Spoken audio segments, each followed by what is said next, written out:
solamente de la Universidad de El Salvador, de Juan Carlos, de Leonardo Dante y nosotros. Bien, pues entonces, tiempo corto, voy a pasar directamente a mi ponencia, teniendo en cuenta que ya algunas de las cosas que yo he dicho aquí ya se han dicho y de forma mucho mejor que yo, lo cual voy a hacer una aproximación al tema. También quiero decir que esta cuestión, esta ponencia, intérprete del silencio, hermenéutica y teología, tiene un precedente, fue parte de una ponencia que yo di hace unos cuantos meses en un congreso sobre Inarabi en Sevilla. Pero que me pareció tan interesante, tan abierta y tan llena de posibles derivaciones que me motivó a que siguiera insistiendo, siguiera profundizando en ella, y esto que yo voy ahora a presentar pues es un añadido o es un avance de algo que, bueno, que en sí mismo yo creo que es completamente inaceptable, ¿no? O que no se puede cumplir. Bien, la primera parte, a lo primero que quiero referirme es al hecho de la comprobación por parte del neoplatonismo de la idea de un primer principio absolutamente trascendente y por lo tanto más allá de cualquiera de nuestras reflexiones, de cualquiera de nuestros predicamentos, de nuestros atributos o de nuestro lenguaje. Leo.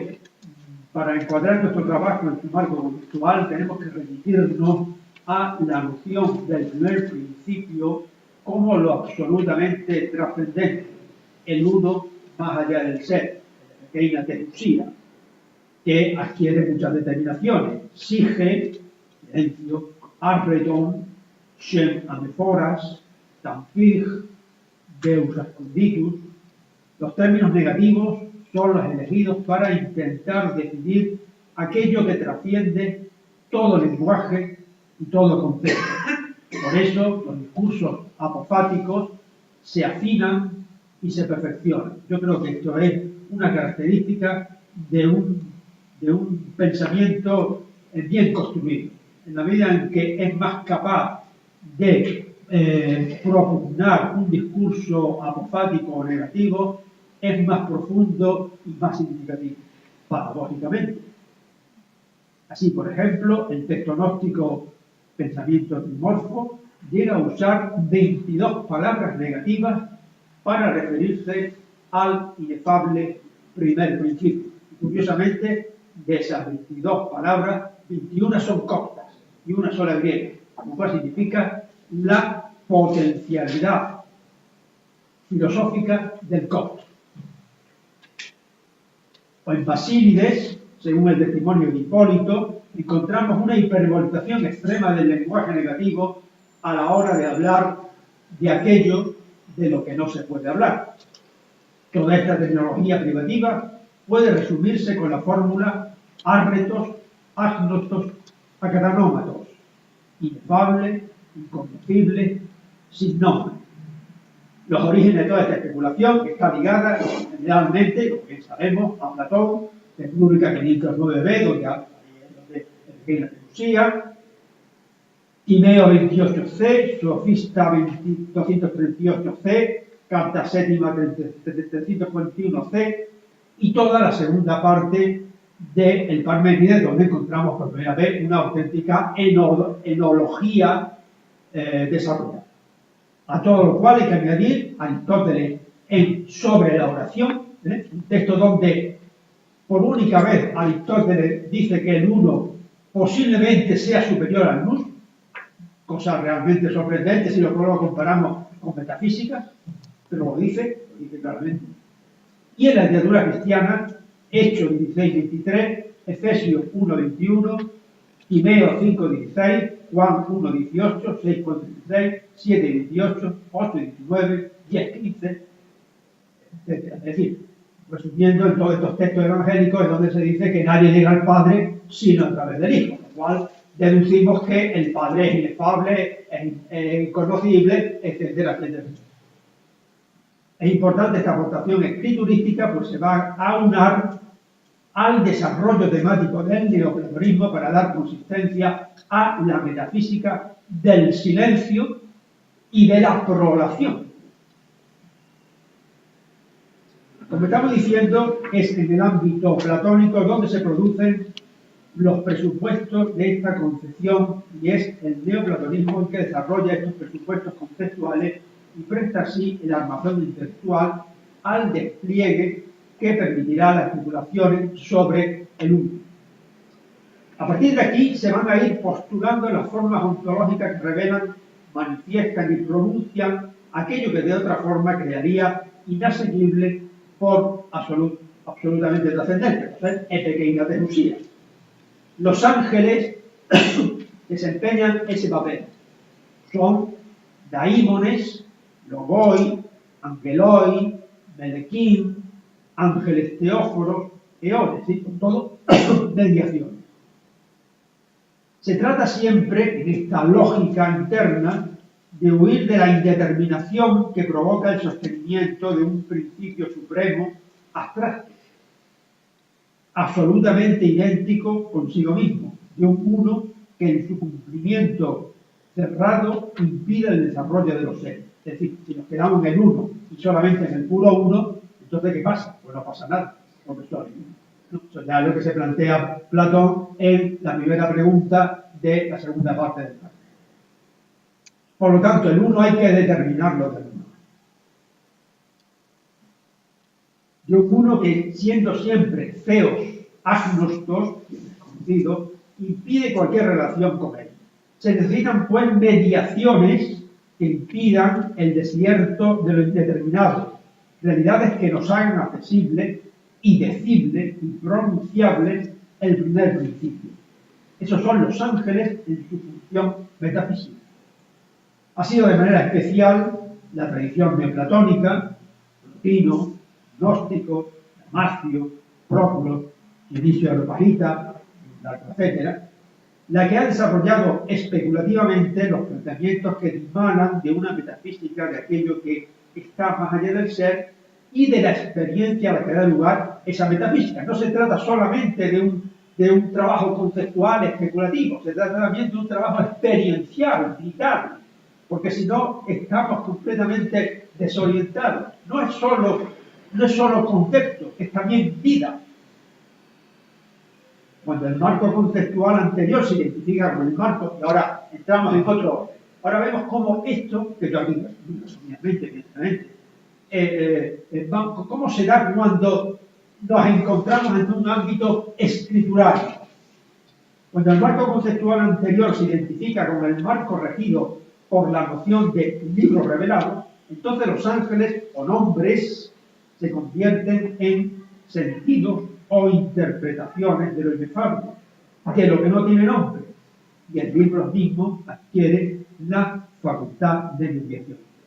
Tradicionalmente los ángeles, los mensajeros, tenemos tanto en griego como en hebreo, en árabe, ¿no?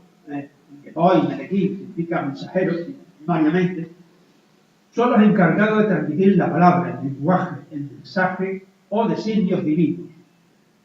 Mientras en Gabriel, el ángel de la anunciación, en el ángel de la revelación, en el ángel como entendimiento agente. Ese es el papel que cumple, por ejemplo, en la falsafa, en la filosofía musulmana, la figura del ángel Gabriel. Entendimiento agente, luz poieticos, estilo aristotélico, fuerte, pleno. El ángel comunica la palabra y el nombramiento, y con ello no solo la posibilidad de disponer de lo nombrado y de dominarlo, sino también de cuidarlo. La epimeleia del ángel significa que la palabra cuida arropando denominativamente las cosas, y nosotros podemos cuidar el lenguaje mismo y la cosa misma. Ángeles, nombres e intérpretes se insertan en una misma secuencia ontológica, pues desempeñan la misma misión metafísica. Son las epifanías o nombramientos del silencio, sig, uno de los términos apofáticos, negativos, para designar lo que es epekeina, excusía o agranomástica, de lo que no tiene. Los ángeles son los intérpretes del silencio. Hay una adecuación entre el ángel como determinación de una realidad trascendente de una manera absoluta y el ángel como un sentido o nombre de esa misma realidad trascendente, pero ahora configurada en la trascendencia como silencio.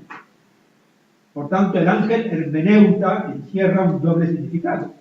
Es un sentido del silencio, un nombre de lo que no tiene nombre. Y es la interpretación misma de ese sentido para nosotros, o el nombre dicho a nosotros.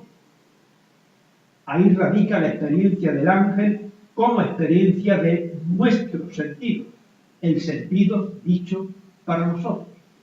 De forma piadosa, el ángel de la guarda. A la hora de encontrar testimonio de estas cuestiones que hemos expuesto, es en el pluralismo donde debemos buscar, pues es aquí donde aparecen profusamente estas ideas.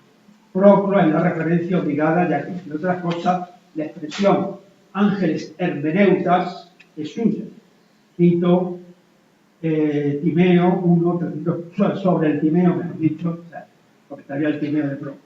Entre los dioses, el mensajero de Zeus, que es discurso con respecto al intelecto del Padre, relaciona la voluntad del Padre a los seres del segundo rango. Entre la esencia, el alma, que es el discurso de la inteligencia, hace aparecer la causa unificada de todas las cosas que susciten en ella, pues de ella ha recibido su existencia. Entre los géneros de seres superiores a nosotros, la clase angélica, que toma de los dioses la existencia, interpreta y transmite directamente el conocimiento inefable, arredón, de los dioses. Está claramente, por tanto, expresada ese. El ángel es hermeneuta del silencio. Es lo que nos cabe saber de ese silencio inefable. Dionisio Areopagita es otro filósofo imprescindible en la categorización del ángel como instancia mediadora que apalabra e interpreta lo inefable. Cito a Dionisio Areopagita. Los ángeles son los anunciadores del silencio divino y luces esplendorosas, intérpretes en domesticar del que mora en el santuario. Transmiten a los demás los misterios escondidos de la deidad. Por medio de ellos se nos transmiten las revelaciones que exceden nuestros alcances. Ellos no podemos llegar de ninguna manera. A toda esta secuencia nocional de ángeles y sentido en tanto mediaciones ontológicas que revelan una dimensión en sí ignota, vemos que se asocia a la palabra logos, amar, menra, melta, como configuración y expresión de una realidad a la que manifiesta. En los extractos de Teodoto, cuantas veces aquí ya citado, leemos con respecto a los eones o logoi que interpretan al que de por sí es inefable o sin nombre. Cito los extractos. Los valentinianos definieron al ángel como palabra, logos, que tiene una visión de el que es, una evidente referencia a Éxodo 3:14.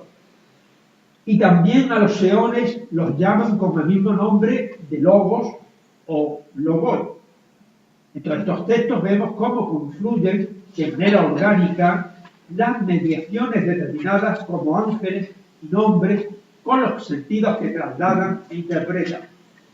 Ellos mismos son el sentido y la interpretación misma del sentido. Pocos textos más elocuentes que el testimonio de Ireneo de León, que el testimonio de Ireneo de León nos da del gnóstico Marcos, para quien el nombre, estoy refiriendo evidentemente a 1:14-15, ¿no?, de la Versuferese de León, para quien el nombre inexpresable se simboliza mediante las 24 letras del alfabeto, de tal modo que el pleroma se va constituyendo lingüísticamente mediante la combinación de letras, sílabas, palabras, oraciones, hasta terminar construyendo el libro que son los nombres identificado con los ángeles, que apalabran el silencio. Se trata del tema metafísico, el viejo tema metafísico platónico y neoplatónico, trasladado al ámbito escriturario, porque ese mismo ámbito es ya metafísico y ejemplifica las mismas relaciones metafísicas. Subyace todo este discurso la exégesis del prólogo del cuarto evangelio, el principio del Logos. De hecho, para Marcos, el primer nombre, a partir del protopadre y a través del silencio, es precisamente Argel. Todo esto es la muestra de un tipo de reflexión que se aproxima mucho a la Cábala, la cual en definitiva busca restituir el Shem Ameforas, el hombre desconocido de Yahvé, a través del tejido textual de la Torá.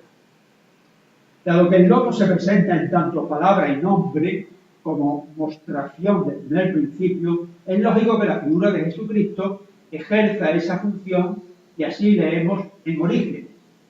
Por eso es llamado Logos, porque es como el intérprete de los secretos de la mente. Arcanorum mentis interpret. Se lo ha conservado, como bien sabéis, este texto en la traducción de Rufino, no la versión por eso lo cito en latín. Esta misma idea, Jesucristo como intérprete, la vemos profusamente, como por ejemplo en el texto gnóstico, sabiduría de Jesucristo, para que por el hombre inmortal, Jesucristo, puedan alcanzar su salvación y despertar del olvido por el intérprete, el test que fue enviado. Dejo esta información a mi amigo y maestro Paco García Gómez, de la comunidad. Es lógico, pues, que surgiera una teología de Jesucristo como ángel, que llaman los alemanes la Engelchristología, dado que se adecuan coherentemente los significados del Logos y el ángel como mediación e interpretación. No podemos dejar de evocar, en este sentido, el pastor de Hermas, pues aquí la figura de Jesucristo, que no se nombra como tal, es estrictamente identificada con el ángel Miguel. Y tengamos en cuenta esto: el pastor de Hermas fue considerado durante un tiempo libro revelado, al lado de los evangelios. Toda esta especulación surge ante la constancia del silencio como atributo del principio absolutamente trascendente. Hablar del silencio es aquí como hablar de aquello que está más allá del ser. Es una determinación de pequeña Teusia. El silencio, sí. Dice en este sentido el filósofo siríaco Juan de Dariaza, puesto que este lugar de visiones maravillosas es un lugar de estupor, está circundado por un muro de silencio. ¿Cómo se podrá exponer los misterios del lugar cuyo lenguaje es el silencio? Sin embargo, este silencio no conduce a ninguna anulación o ausencia del sentido, sino más bien todo lo contrario. Es el silencio lo que hace necesario que haya apalabramiento, interpretación, libro, ángel.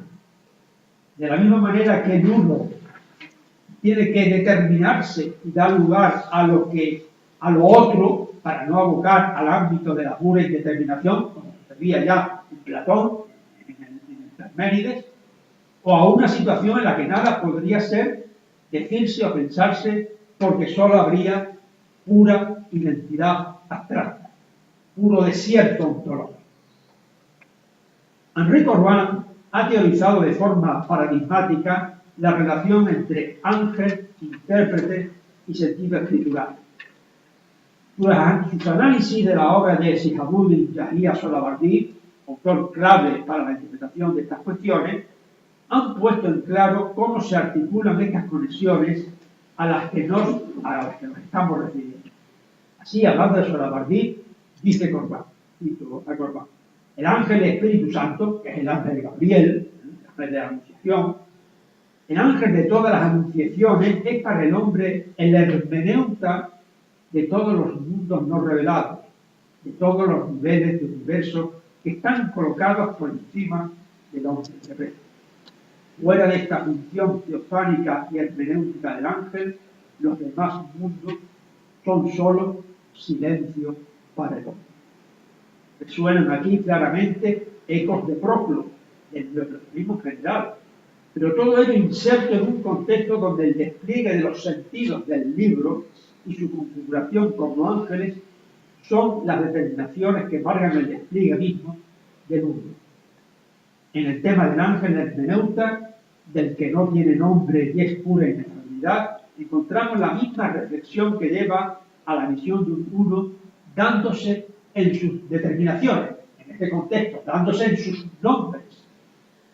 Encontramos pues una homologación entre las razones metafísicas de este orden neoplatónico y las razones hermenéuticas del orden escritural. Corbén, en el mismo contexto solabardiano que antes, afirma: o bien la idolatría consiste en dirigirse directamente a las conditum, sin percibir que no se puede dirigir a él sin que, por definición, sea suscitada una mediación entre él y el hombre, pues el hombre solo puede encontrar el ángel de Yahvé, cualquiera que sea su nombre: Metatrón, Anafiel, Miguel, Cristo, etc. Es decir, parafraseando a la contraria a Santo Tomás, a Santa Teresa, diríamos: no es verdad que no solo Dios basta, porque no solo Dios basta, es un Dios abstracto. Es necesario el ángel, son necesarios los ángeles. Corbén pone aquí el énfasis en la noción de mediación, categoría esencial para entender el papel ontológico que desempeñan las figuras del ángel, sentido e intérprete. Son las realidades que impiden el dominio del silencio y la indistinción. De esta manera articulan y hacen accesible lo absoluto. Así dice Corbén al respecto: he aquí pues que la función del ángel como hermeneuta, derivada de su única función teofánica, se confunde en cierto sentido con su función escatológica. De manera semejante podemos considerar la exégesis que hace Ibn Arabi de los nombres divinos, por los que resulta insostenible una interpretación del pensamiento akbarí, de Ibn Arabi, en términos de identidad absoluta, contra una cierta tendencia muy generalizada últimamente.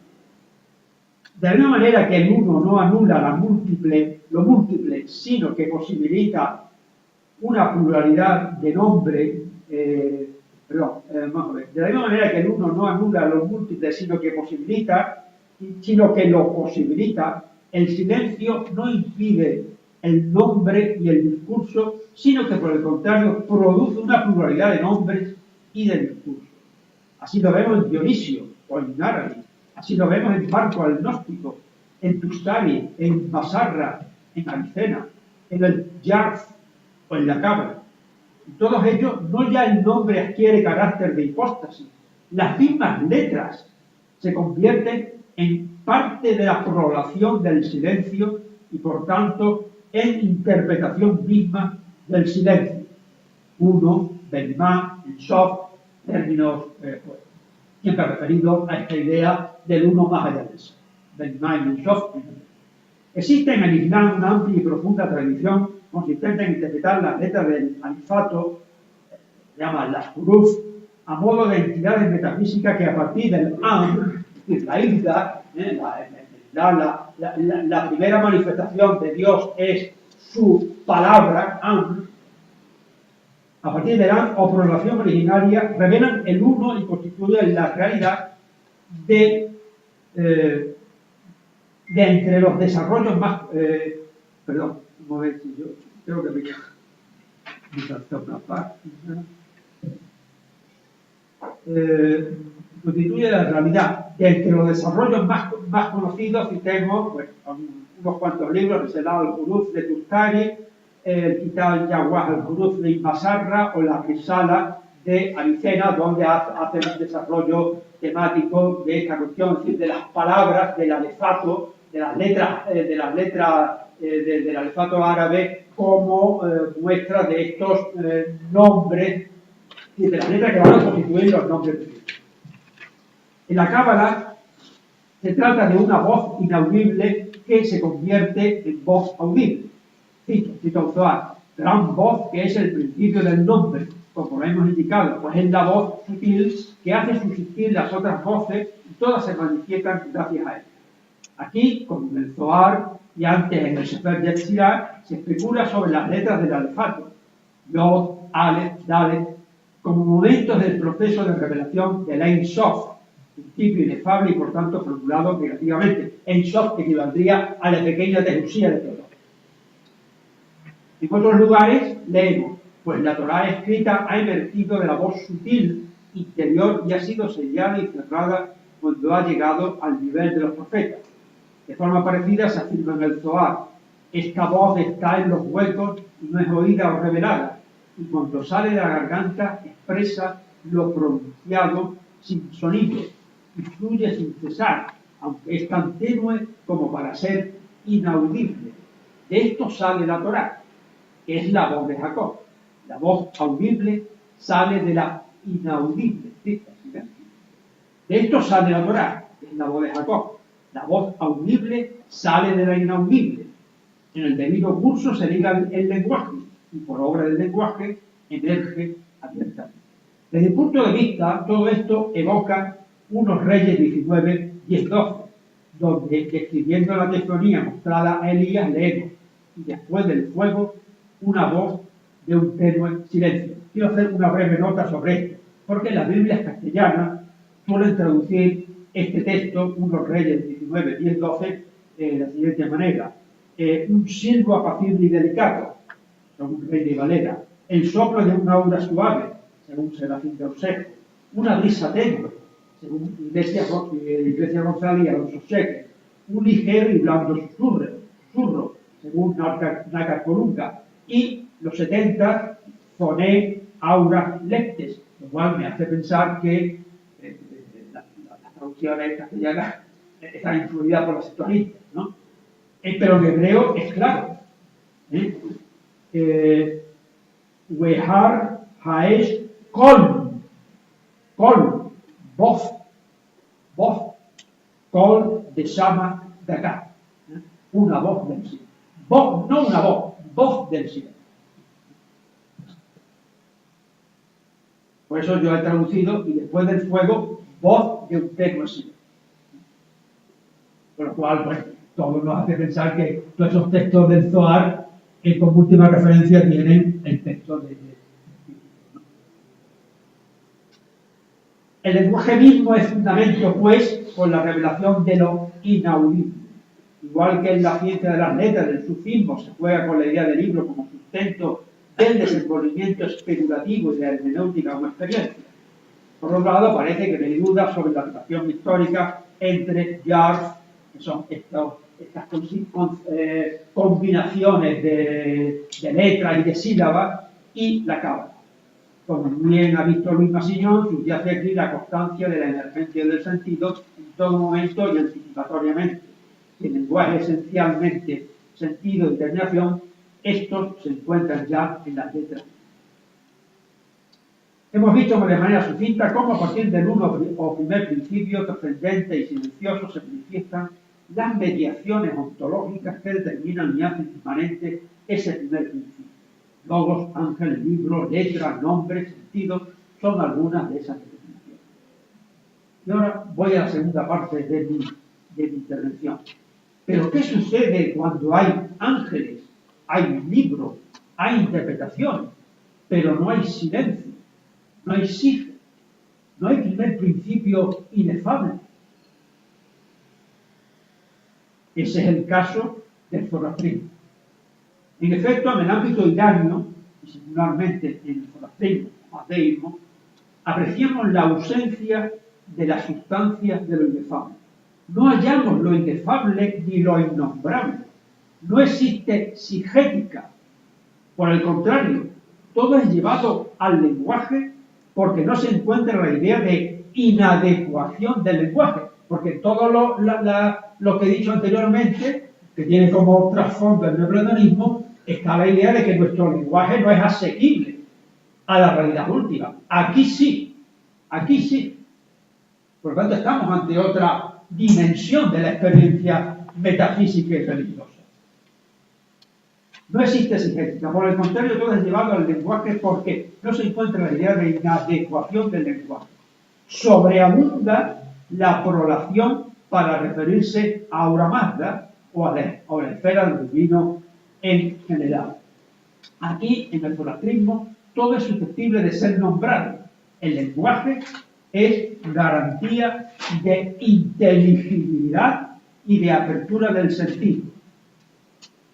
Cito al disparar: celebramos a Aura Mazda, el santo señor del ritual, sacrificamos al Gaza Ahumabaiti, con los versos bien medidos, y su sintaxis, y su zan. Zan es la interpretación, la hermenéutica. Sacrificamos a las palabras recitadas y a aquellos que están para ser recitados. La pluralidad de nombres de Aura Mazda se convierte en el objeto mismo de la celebración híbrida, como sucede de modo ejemplar en el Yatz 1, en el que Aura Mazda, a petición de Zaratustra le pregunta: revélame tu nombre, Aura Mazda. Muy bien, Aura Mazda enumera 65 nombres propios. Es decir, que no es que no tenga nombres, que tiene 75, pero que luego van a añadir más, van a pasar de 99. ¿Por qué? Porque cuando el zoroastrismo entre en competición y en conflicto con la teología musulmana, la teología musulmana tiene 99 nombres, nosotros tenemos más, y pone 100 y pico. La importancia sustantiva que se le concede al nombre. Este encomio del lenguaje está en estrecha conexión con el ritual del sacrificio, garantía de ordenamiento de lo real y en el que la ajustada formulación es esencial. Cito también a la vista: sacrificamos a las palabras del sacrificio dichas de modo correcto y a cada mantra es palabra, como sagrada palabra de la acción.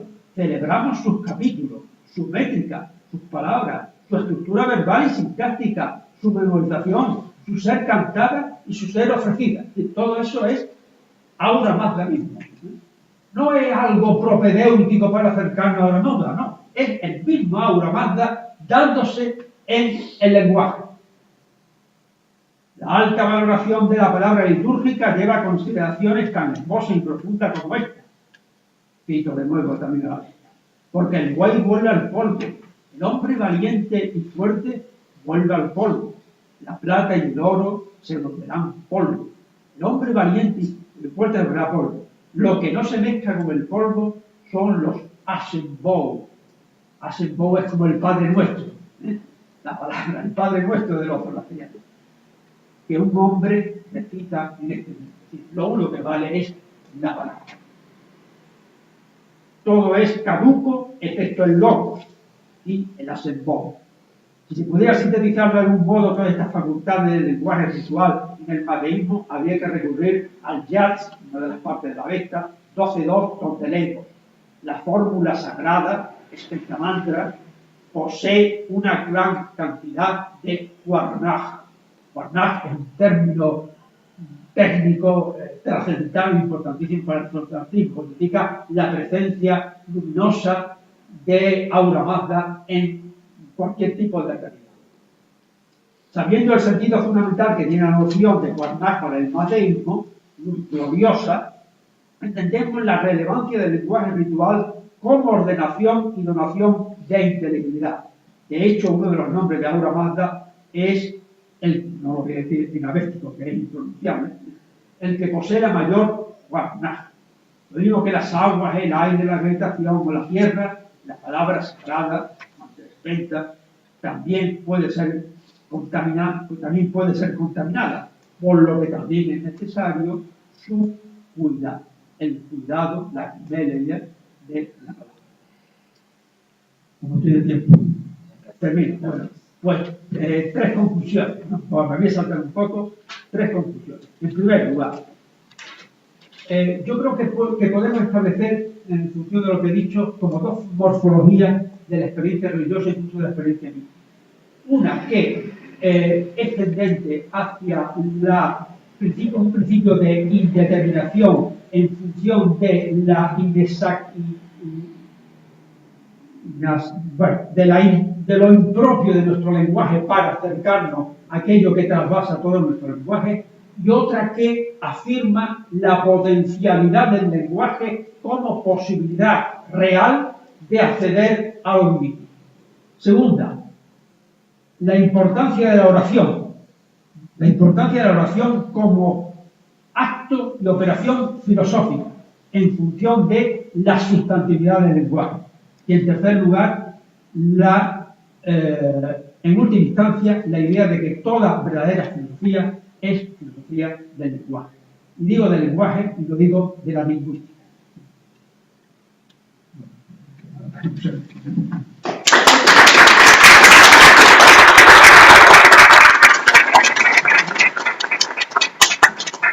Agradecemos al doctor Antón Pacheco. Una pregunta breve. Sí. Yo quisiera saber si usted ha hecho algún estudio comparado con esta angelología que presentó y con el caso de los ángeles caídos en un Enoc que se sitúa a principios del siglo III a.C. Si hay una correlación con su descripción del ángel Gabriel de los evangelios y las funciones propias que tiene Gabriel, ya sea en Daniel o en Enoc. Sí, bueno, evidentemente eso es algo que salta a la vista. Cualquiera que lea, aunque sea de manera muy superficial, Enoc, el corpus enóquico, es esencial para la constitución de la angelología. Entonces, yo diría que sí, que efectivamente la angelología enóquica, que, bueno, pues que se nos presenta de manera explícita a partir de la teología, a partir del judaísmo del Segundo Templo, pero que con toda seguridad, como se está investigando y se está poniendo en evidencia, proviene de toda una teología que posiblemente proceda de un ciclo enóquico, de Enoc, y por lo tanto es muy arcaico, y que lo que ocurre es que se explota de alguna forma y aparece, ¿no? En el Segundo Templo. Yo creo que sí, que efectivamente esa angelología está determinada por el ciclo de Enoc. Ahora bien, démonos cuenta que cuando estamos hablando del Segundo Templo, ya estamos hablando de presencia zoroastriana en el judaísmo, de tal forma que ya empezamos a plantearnos ¿qué influye sobre quién? ¿Es el ciclo de Enoc el que influye sobre la angelología zoroastriana, sobre Daniel, por ejemplo, ¿no? Daniel 7? ¿O es a la inversa? ¿O esto es un proceso de ida y vuelta, donde hay como una compenetración? Bueno, yo posiblemente sea esta última opción la más que se acerca a la realidad, ¿no? Donde hay como una confluencia y por lo tanto se alumbran, se alimentan y se vitalizan mutuamente. Pero, desde luego, creo que en la figura de Enoc, el corpus de Enoc, la concepción religiosa judaica de Enoc es fundamental. Y es fundamental además para el cristianismo. Se ha citado aquí Strunza. Strunza, creo yo, que ha mostrado de qué manera muy bien pudo San Pablo construir o constituir o llegar a la figura de Cristo Jesucristo, a partir de ideas y de nociones pertenecientes al mundo enóquico. Entonces, a mí, creo que el ciclo de Enoc es esencial, ¿no? Para entender desde el Segundo Templo en adelante. Es más, como bien seguramente sabéis, hay unas investigaciones en los últimos años donde están poniendo el énfasis en que posiblemente el Corán, la primera edición del Corán, el sustrato, digamos, lo que sería Q, el documento Q del Corán, sería un apocalipsis siríaco cristiano noáquico, con lo cual ahí estaría metido también la propia figura.